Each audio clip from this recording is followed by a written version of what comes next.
আসসালামু আলাইকুম। ওয়ালাইকুম আসসালাম রাহমাতুল্লাহ। আলহামদুলিল্লাহ ভালো আছি ভাই। তো ভাই কোথা থেকে আসছেন? আমরা আসছি হচ্ছে নড়াইল জেলা লোহাগড়া উপজেলা থেকে। আচ্ছা, তো আজকে রবি মৎস্য খামার থেকে কি কি মাছ নিলেন? আমরা আজকে রবি মৎস্য খামার থেকে নিয়েছি হচ্ছে 5,000 পিস শিং মাছ, তারপর হচ্ছে 2 কেজি কালীবাউস মাছ, 2 কেজি হচ্ছে বিলাট কাপ মাছ, আর নিচে হচ্ছে কই মাছ নিচে 1,000, বাইন মাছ 1,000, আর তেলাপিয়া মাছ নিচে হচ্ছে 2,000। আচ্ছা, এ কি নিজস্ব প্রজেক্টে ছাড়বেন? হ্যাঁ, আমাদের নিজেদের বাড়িতে একটা পুকুর আছে। পুকুরটা মোটামুটি 15 শতকের মতো।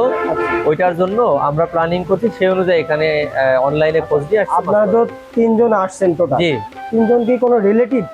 হ্যাঁ, আমরা তিনজন আমাদের প্রতিবেশী। প্রতিবেশী। তো আপনারা তিনজনই কি এক পুকুরে চাষ করবেন? না, এক পুকুরে না, পুকুরটা মূলত হচ্ছে ওই ছোট ভাইয়ের। আচ্ছা আচ্ছা। আমরা একসাথে আসছি ওর সাথে মাছগুলা নিতে এবং মাছগুলো দেখতে নিতে এই জায়গার পরিবেশ কেমন হয়, কিভাবে মাছ বিক্রি করে আসার বিষয়। ঠিকানাটা কিভাবে পেলেন?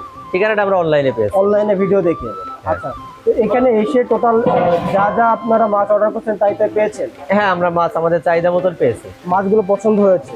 মাছ পছন্দ হয়েছে। পছন্দর তো কিছু ভাই ডেফিনেশন থাকে, দেখা যাচ্ছে কিছু ছোট বড় থাকে, অনেক সময় সিচুয়েশন অনুযায়ী চাহিদা চেঞ্জ করতে হয়, সেইভাবে আমরা এখানে এসে দেখে শুনে মাছ নিচ্ছি আর কি। আচ্ছা, তো মোটামুটি ওনার আলাপ ব্যবহারটা কেমন লেগেছে? না, ওনাদের আলাপ ব্যবহার খুব ভালো। আচ্ছা, তো আজকে যে মাছগুলো নিলেন এগুলো কি আগে অর্ডার করছেন নাকি আজকে এসে মাছ নিচ্ছেন? আমরা এনাদের সাথে আগে কথা বলে কনফার্ম করছিলাম যে এই মাছগুলো ওনাদের কাছে আছে কিনা, থাকার পর হচ্ছে ইনস্ট্যান্ট এসে আমরা কি পরিমাণ নেব সেটা কনফার্ম করছি। আচ্ছা, তো মূলত আপনারা এর পাশাপাশি আর কি করেন?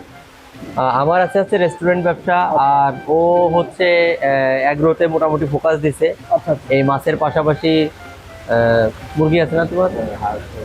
হাঁস মুরগি, তারপরে আসলে খাবার আছে হাঁস মুরগি, আর হচ্ছে ইনকিউবেটর আছে, ডিম উৎপাদন করে নিজেই আর করেন? ও হচ্ছে ও বাড়িতে থাকে, বাড়িতে থেকে বিভিন্ন রকমের প্রজেক্টের প্ল্যানিং করতেছে। এখানে এসে বলতেছিল যে আমার নিজের এরকম একটা হ্যাচারি হলে ভালোই হয়।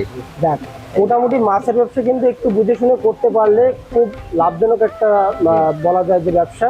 কারণ মাছ চাষে একটু বুঝে শুনে যদি ট্রিটমেন্ট করে করতে পারেন ইনশাল্লাহ এটা ভালো লাভবান হওয়া সম্ভব। আপনারা জানেন চাষটাতে কিন্তু অধিকাংশ মাছ ব্যবসায়, এবং আমাদের চাষটাকে বলা হয় যে মাছের পোনার আতুরঘর উৎপাদনে। তো সেক্ষেত্রে আশা করা যায় রবি বাবার কাছ থেকে মাছের পোনাগুলো নিয়ে আপনারা লাভবান হবেন, সঠিক মাছটি পাবেন, এবং ওনার কাছে সঠিক গাইডলাইনটা নিয়ে যদি মাছ চাষ করেন ইনশাল্লাহ এটা ভালো একটা ডেভেলপ করবে। জি, আমরাও তো সেই আশাবাদী। তো আপনাদের সাথে কথা বলে খুবই ভালো লাগলো। জি ভাই, ভালো থাকবেন। আসসালামু আলাইকুম। ওয়ালাইকুম আসসালাম।